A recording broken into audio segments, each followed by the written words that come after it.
दोपहर के समय मीना की ननद प्रिया उसके घर मिलने के लिए आ गई।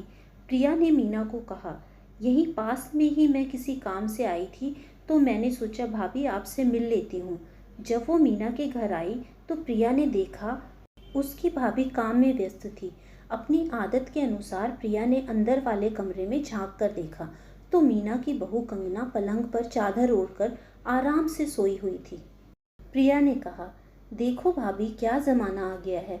बूढ़ी सास आराम करने के दिनों में बेचारी काम में लगी है और बहू चादर तानकर आराम से सो रही है। ताना देते हुए प्रिया ने तंज कसा। मीना जो दिन के खाने की तैयारी कर रही थी वो प्रिया की बात सुनकर मुस्कुराने लगी और उसका जवाब देते हुए कहने लगी, ऐसा कुछ भी नहीं है प्रिया, वो बहू की आज तबीयत ठीक नहीं है, वरना वो तो मुझे कोई काम नहीं करने देती। रहने दो भाभी। मुझसे क्यों छुपा रही हो आप? मैं भी जानती हूँ ये आजकल की बहुएं होती ही ऐसी हैं, एक नंबर की कामचोर।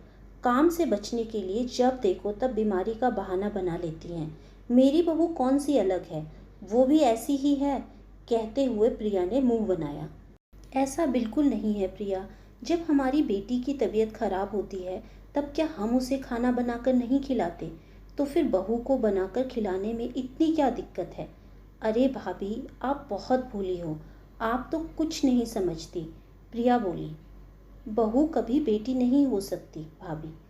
प्रिया मैं तो बस एक बात समझती हूँ कि बहू भी किसी की बेटी होती है। बहू को बेटी बनाने के लिए सास को भी तो माँ बनना पड़ेगा ना।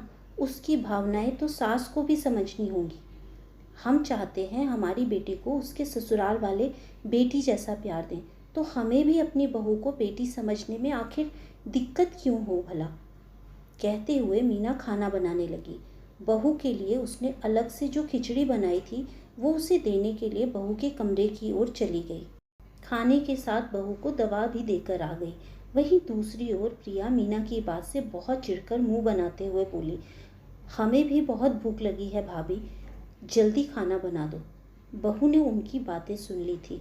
बुखार में तपी होने पर भी बहू की आंखों से खुशी के आंसू आ गए थे, क्योंकि आज उसे जीवन की एक नई और बेहतरीन सीख मिली थी कि जब तक मन में एक दूसरे के लिए प्यार हो, चाहे कोई कितनी भी कोशिश कर ले, पर दिलों में दरार पैदा नहीं हो सकती।